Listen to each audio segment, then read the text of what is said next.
¿Quién quiere vivir por siempre?, decía una canción de los británicos Queen en aquella banda de sonido del film Highlander, que narraba el devenir de vida del hombre que poseía uno de los poderes de Dios, la inmortalidad. Los mortales súbditos que venían de la península ibérica en épocas coloniales a la banda oriental trajeron con su valija de sueños y sus enseres de vida su cultura sobre la muerte a los territorios del virreinato del Río de la Plata y a nuestra ciudad de Montevideo. La Iglesia Católica convirtió la comunicación de la muerte en uno de los deberes viscerales de los fieles, como una ceremonia que haría que el moribundo dejara una huella tal que si fuera a vivir por siempre en la memoria de los que quedaban en vida. Dos grandes terrores populares de la época bárbara, la muerte repentina y la peste. La muerte que casi todos protagonizaban, la que dejaba tiempo para saber, era anunciada hasta escandalosamente a los deudos y a toda la comunidad, con bombos y platillos, y al moribundo, con ceremoniales e indicaciones inequívocas. En este caso, como en el del lenguaje utilizado para nombrar la sexualidad, era soez y precisa. En el discurso bárbaro, y es esta probablemente una de sus esencias, había pocas reticencias, como habría dicho Francisco Acuña de Figueroa: el pan es pan y el vino es vino. El viático era llevado a la casa de los enfermos graves con toda pompa. Las campañas plañideras anunciaban la salida del sacerdote de la iglesia. Este aparecía en el atrio precedido por un monaguillo que agitaba una campanilla anunciando la aproximación de lo que ya era una comitiva, pues siempre había público que lo seguía, y una archicofradía, la de los esclavos del Santísimo Sacramento. Estaba especializada en su acompañamiento con velas y hachas encendidas. La multitud, muy numerosa si el enfermo era socialmente importante, penetraba luego en su dormitorio o llenaba los zaguanes, patios y aceras, acompañando al sacerdote en sus rezos y cánticos. La proximidad de la muerte también se sentía por la necesidad que la iglesia y la sociedad hacían sentir de hacer testamento, si tuviera bienes o no. El testamento era la costumbre del buen cristiano y llevaba consigo la obligación moral para lograr que el fiel creyente lograra mediante estos actos su derecho al descanso en paz y a la vida eterna. Un ejemplo claro lo podemos encontrar en el testamento a favor de Matilde Durán que realizó su esposo en agosto de 1810. Siendo la obligación principal de todos vivientes disponer de todos los asuntos espirituales y temporales, y hallándose atacado de una grave enfermedad cuyo fin pudo ser el postrero de mi vida natural, es mi última y fina voluntad autorizar por el presente documento a mi legítima consorte doña Matilde Durán para, en representación de mi persona, ateste, con arreglo a los comunicativos reservados que le tengo manifestados, debiendo dar todo crédito y fe a cuanto ello produzca. A los moribundos en su agonía, ya los muertos en sus velorios, los acompañaban sus familiares, y no solo los directos, incluyéndose a los niños. La sociedad parecía querer exorcizar la muerte con su propia multitudinaria presencia. En algunas culturas, agonía y funeral son los hechos más individuales e intransferibles. La originalidad de la sociedad bárbara fue haberlos socializado por entero. Explicación de cómo eran los ritos de la muerte en la sociedad de la época. La muerte en familia no se muere solo, o más bien, no se debe morir solo. Las muertes en familia son mostradas por las cartas privadas, los periódicos y la literatura como modelos a imitar. Y la muerte, a solos como un hecho, ese sí, insubsanable, desgarrador y sin esperanzas. Lo que consuela es acompañar al agonizante. Lo que no se le perdona es que haya elegido morir sin compañía. Hablar y escribir sobre enfermedades graves, agonías, estado de los cadáveres y funerales no chocaba la sensibilidad bárbara, por el contrario, formaba parte de su buen gusto. La aceptación y exhibición de la muerte debió reflejar la elevada mortalidad general de la época y el hecho de que la mitad de los muertos fueran menores de 10 años. Habituó a la sociedad bárbara la muerte, y en especial a la muerte de los niños. La muerte aparece como un hecho natural y cotidiano. Hay que destacar que las familias tenían más de 10 hijos y que a veces la muerte de uno de ellos se consolaba con comentarios como: que ya tenemos bastantes. En aquella sociedad, Todos eran especialistas en muerte, todos habían tenido que asistir a enfermos graves y ver morir a más de uno de sus hijos, y no solo a sus padres, tenían la experiencia de la muerte de los otros. Esto crea acostumbramiento y favorece además la fabricación de una coraza que banaliza el hecho, porque tal vez la angustia de no hacerlo sería irresistible. Los cementerios de Montevideo ofrecían un espectáculo que podría calificarse de horrible y espantoso. Ante el espacio reducido de las tumbas, que se hacían poco profundas, se desenterraban los cuerpos aún sin que se hubieran consumido para cederle lugar a otros, siendo los cuerpos arrojados a un costado, con los restos de la ropa que tenían, por lo que huesos y cuerpos quedaban diseminados en el piso. En el cementerio viejo no había monumentos, solo pequeñas cruces de madera hechas con tablas. El estado de descuido y abandono era absoluto. Las paredes estaban casi derruidas, las puertas mal ajustadas, lo cual dejaba paso a los animales que, en algunos casos, daban cuenta de los cuerpos que quedaban al descubierto. De los cementerios de los pueblos y ciudades del interior no se conocen descripciones. En medio del campo, en estancias sin cementerios, la población rural a menudo exponía los ataúdes al aire libre hasta que los cuerpos quedaban totalmente desecados y colocaban luego los restos en una urna que a veces permanecía en la casa hasta que hubiera la oportunidad de llevarlas a algún camposanto. En 1841 se realiza en Montevideo un concurso literario.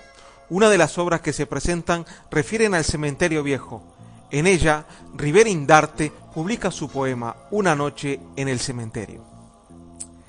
En este campo, con furor lidiando, más de un héroe rindió su noble vida, y del déspota aquí cayó abatida, bandera odiosa de poder infando. Más de un héroe murió desconocido, alma formada para excelsa gloria, para asombrar al mundo con su historia, que hoy es polvo del viento combatido. En las tumbas reinó silencio mudo, que lo llegaba solo a interrumpir, con su silbido fatigante y rudo, la agorera lechuza de ala gris. Una noche en el cementerio viejo. En este cementerio, hoy desierto, fueron enterrados muchos de los patriotas que murieron en el sitio que, a Montevideo ocupado por los españoles, puso el ejército de los independientes. El cementerio viejo fue más de una vez teatro sangriento de esa guerra. Entonces su cruz, hoy abatida, estaba en pie, como una madre con los brazos abiertos llama a sus hijos, que ciegos de furor luchan despiadados a su vista. No suele recordarse esta sobrecogedora costumbre que imperó en Montevideo en los primeros tiempos coloniales, trasladar a los muertos en su ataúd durante la noche. Sus deudos lo cargaban al hombro, y allegados y amigos del difunto marchaban en procesión portando faroles y antorchas encendidas. Así, en terrible silencio, iban recorriendo las calles desiertas, saludados por los escasos transeúntes, que con la mayor reverencia se hacían la señal de la cruz al paso del solemne cortejo. Se encaminaba hasta la iglesia matriz, y allí tenían lugar los oficios fúnebres y la misa de cuerpos presente. Luego, el ataúd quedaba en el depósito de la matriz, donde recibía sepultura religiosa. 4 reales costaba el permiso de enterramiento. Concluida la ceremonia, nos topamos con otra costumbre que tampoco aceptará fácilmente nuestra sensibilidad. El cortejo retornaba en procesión a la casa mortuaria para hacer lo que se llamaba despedir el duelo. Consistía en pasar reunidos los concurrentes hasta las más altas horas de la noche, en torno a un rico chocolate con bizcochos. El muerto era afeitado y vestido con sus mejores galas. Siempre se exhibía. A veces se dejaba en su propia cama y se ponía en el ataúd en el momento del entierro.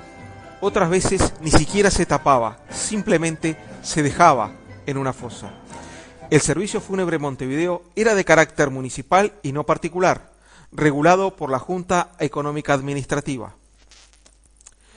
En el medio rural la visión era más escandalosa, a decir de Julián Miranda. Era costumbre en esa época transportar desde la campaña a los muertos para darle sepultura cristiana en Maldonado, cuando la persona fallecida era pudiente, y como en el medio más fácil y rápido era el caballo, se acomodaba al muerto de modo que permaneciera firme en su cabalgadura, y rodeado por los dolientes y amigos, se le llevaba hasta la población, donde, después de las ceremonias religiosas de práctica, se le daba sepultura.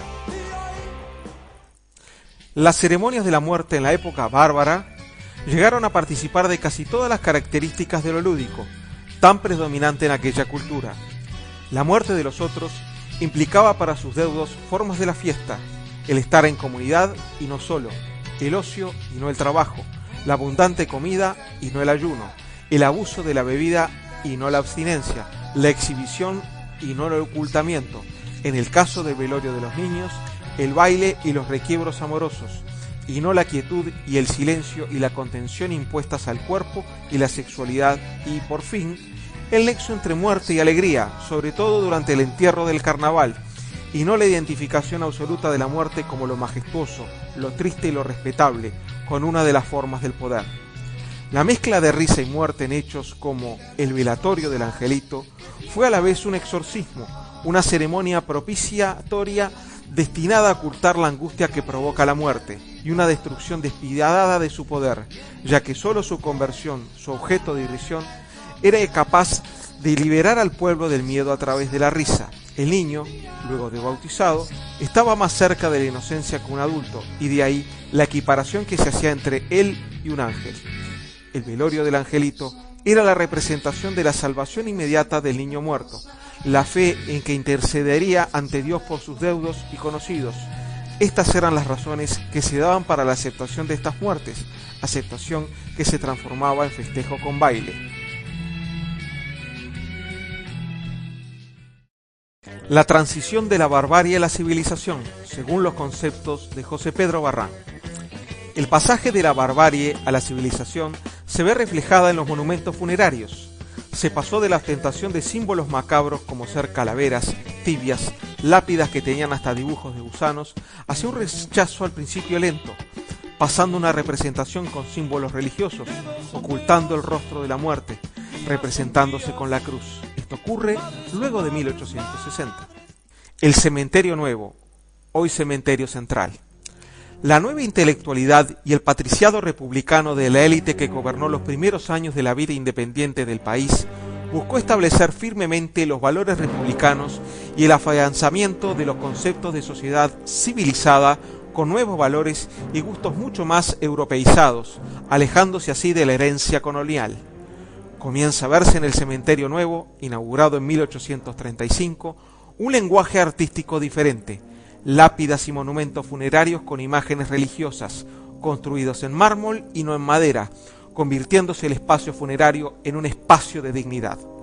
A decir de Ernesto Beretta, profesor de Historia del Arte de la Facultad de Humanidades, en el traslado de la necrópolis y en la transformación de su aspecto influyeron decisivamente, junto con la necesidad de expansión urbana y el discurso sobre la salubridad pública que pregonó la comunidad médica y las autoridades sanitarias nucleadas en la Junta de Higiene, las propias características lamentables del cementerio viejo y la nueva visión sobre el rol y el valor político-social de los ciudadanos en el marco republicano. Desde 1836, con el establecimiento en Montevideo del arquitecto Zucchi, emigrado de Buenos Aires, donde se había desempeñado como arquitecto e ingeniero de la provincia, Zucchi propuso un importante plan de reforma y diversos proyectos vinculados tanto con el cementerio nuevo como con el predio del viejo, lo que demuestra la destacada función simbólica que se le asignaba. Esta preocupación por la salubridad y por el papel moralizante y conmemorativo determinó que las sucesivas necrópolis se instalaran sobre la costa, abiertas a los vientos que mantendrían la pureza del aire y que se siguiera una estricta vigilancia de su aspecto y un embellecimiento permanente de sus espacios a lo largo del siglo XIX. Este cuidado selectivo transmitió a la sociedad la importancia de la perpetuación de la memoria de los difuntos ilustres y los héroes. Consideraciones finales. El establecimiento del Uruguay como república independiente acompañó la transformación progresiva de las costumbres funerarias de una visión colonial hacia una nueva visión más europeizada de la concepción de la muerte. La pacificación del territorio luego de culminada la Guerra de Independencia sirvió como marco para el cambio de visión sobre la muerte de los ciudadanos. La muerte comienza a dejar de ser tan cotidiana y esperable en las familias. Cabe destacar la necesidad de creación de héroes de la nueva república que se ve reflejada en la necesidad de perpetuar su imagen como parte del acervo cultural y social de la joven república. Historia del Uruguay 1. Profesor Andrés Aspirós, Pablo Ferreira. Licenciatura de Historia, turno nocturno. Ada Castelluccio, cédula de identidad 2.170.939-6. Ernesto Esclavo, cédula de identidad 2.024.923-0. Junio 2018.